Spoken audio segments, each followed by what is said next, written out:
Hey guys, it's your girl, Hey Girl in China. I am so excited to show you my adventures to the Silk Road.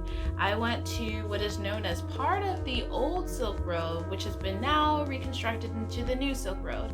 If you've never heard about the Silk Road, then definitely go back to world history and watch some Marco Polo movies or shows. They have a lot of them. Also, I made a promo video. So if you didn't see my promo video, please check it out. I put my own vocals, I put a lot of work into it. I hope you like it. I kind of ripped off Lil Nas X, but put my own little spin there. Yeah, so check out my promo video. I will put the link here and also in the description of this video. Now, we want to get into it. So let's see what happened. Yay. Bus to the plane. Yeah, it's super early and I'm taking a bus over to the plane. I've never actually taken a bus to a plane, but in this airport they have it just because it was so far away, so you have to get there extra early, earlier than other planes. And then as soon as you start coming into the Xinjiang area, you get a view of these beautiful glacier-covered mountains. And I was in the middle seat, so I had to go over somebody to catch these shots and go back to my seat and then go over to take the shot again. It's just the gorgeousness of nature, and I'm really happy to have seen this. So in traditional Chinese medical theory, it's really terrible for your body if you drink cold water. Even if you go to a machine that says cold water, it's not cold water. If you go into a restaurant and ask for cold water, they're going to give you warm water. And if you ask for ice, they're going to be like, what? Even if it's really hot outside. You can choose between hot or warm. No cold. So in my travels, I'd like to give you guys a view of little small things that other people might take for granted. Like, for example, when I went onto the train station, you can see here that there's some Arabic-looking characters, which is actually the weaker language. There is Chinese and there's English. And you see on the TV, instead of regular advertisements, mostly in Xinjiang during this area and during this time, it was National Day. So you'll see a lot of advertisements for national days. Like right here, it says the 70 years going through wind and rain. And that basically just means that 70 years going through trials and hardship. And there's a lot of advertisements like this to get the Uyghur and Chinese people that are in Xinjiang just a nationalistic pride. I had to stop for this artistically popping fall tree that's just screaming, "You are full. Welcome to Urumqi." So I just checked in and I couldn't be more satisfied with my rooming arrangements. I mean, originally I was going to go to another hotel, but that didn't work out because actually not all hotels in Xinjiang can actually even hold foreigners. So I found out even though I booked the hotel, they canceled on me. But if you get a chance, definitely come to Yema's Silk Road Inn because this place is great. The real problem with here is that it's really just so hard to actually find out how to get to your room.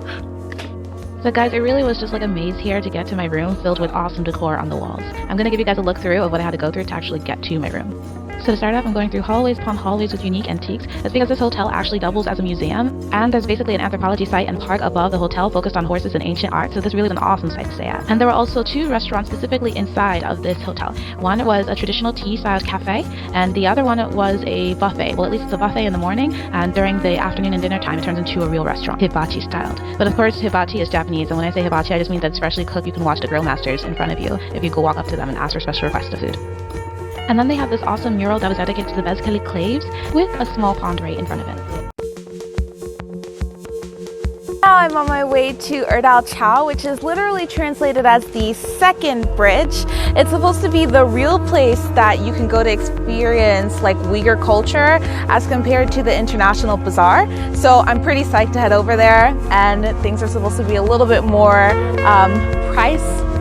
cheaper, affordable.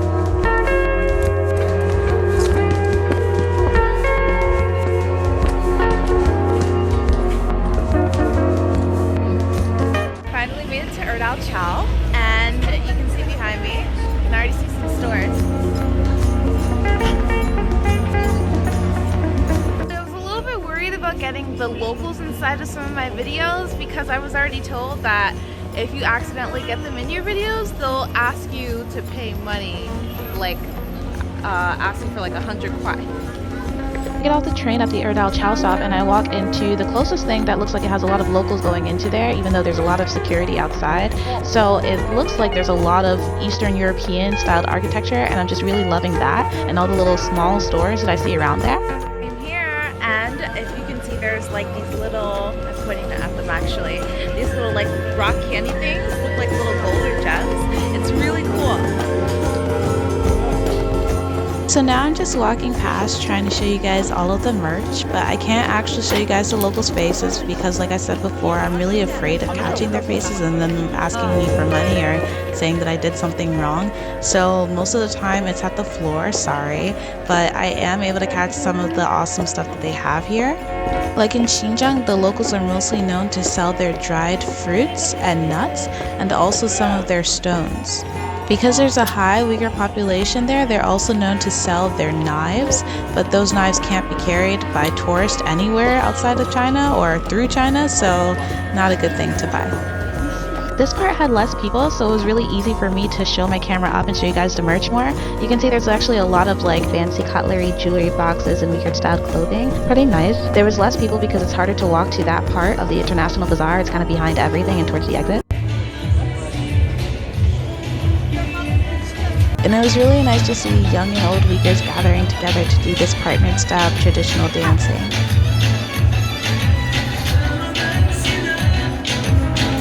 Came out of the International Bazaar. I don't know how I got there because I meant to go to Erdal Chow, and now I'm walking to the bus to get my favorite vegetarian food.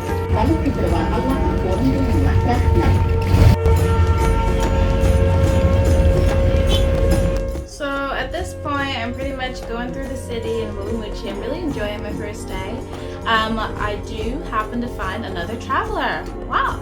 Another traveler who happens to be going through Urumqi but is leaving tonight and is really lonely too and has nobody to travel with. I say, hey, I'm going to go eat some vegetarian food. He's like, hey, I have nowhere to go. I'm going to go sit at my train station for like 4 hours until my train comes because I don't know what to do. I've already went to everywhere I can think and go.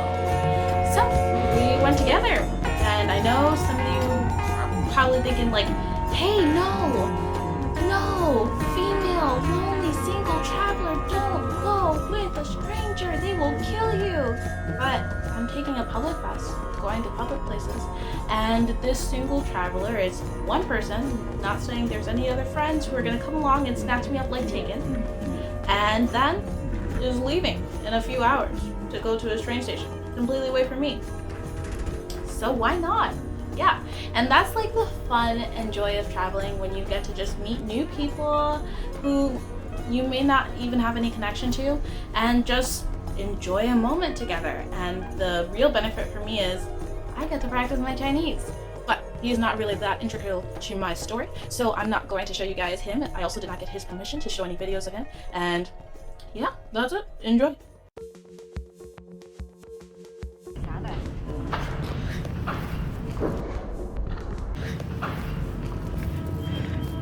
我觉得哪个拼音有一个错误。两个都错的，前两个字都错了。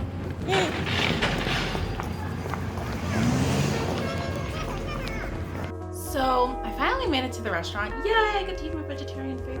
And I'm just like looking on the sign and I'm noticing that, wow, there's really an issue with that pinyin there. And I'm thinking I'm so smart. If you don't know what pinyin is, it's basically trying to sound out Chinese characters. But really, there was nothing wrong with the pinyin. When I tried to like back up my idea to say, is it wrong or is it not wrong? When I asked my fellow traveler companion person, he also said, oh yeah, there's a problem there. And I realized it's not because there's actually a problem later when I looked it up. It's just because that is a Buddhist term. And we are in Urumqi. And Urumqi, it has a full history of Buddhism. So your average Chinese person probably does not know about Buddhist terms because religion is not well taught. Well, religious things at all are not spread out in China. Like they really try to put a lock on that. So basically the term that I was looking at, ban, which means vessel or ship, and I thought was wrong, was right. So I was wrong. I was cool. Park ambiance where this restaurant was located in was really just gorgeous. If you guys want to know more about what I ate while I was in the restaurant, which was awesome, then just comment below and let me know that you're ready for the video of my full course vegetarian eats. And that is the end of part part 1 of my adventure. I hope you guys stay tuned. I definitely have more videos coming out, and I'm definitely interested in showing you the next part of my adventure, which includes deserts, mountains, snow, and other things. So yeah, check it out and stay tuned. Hey Girl in China, signing off.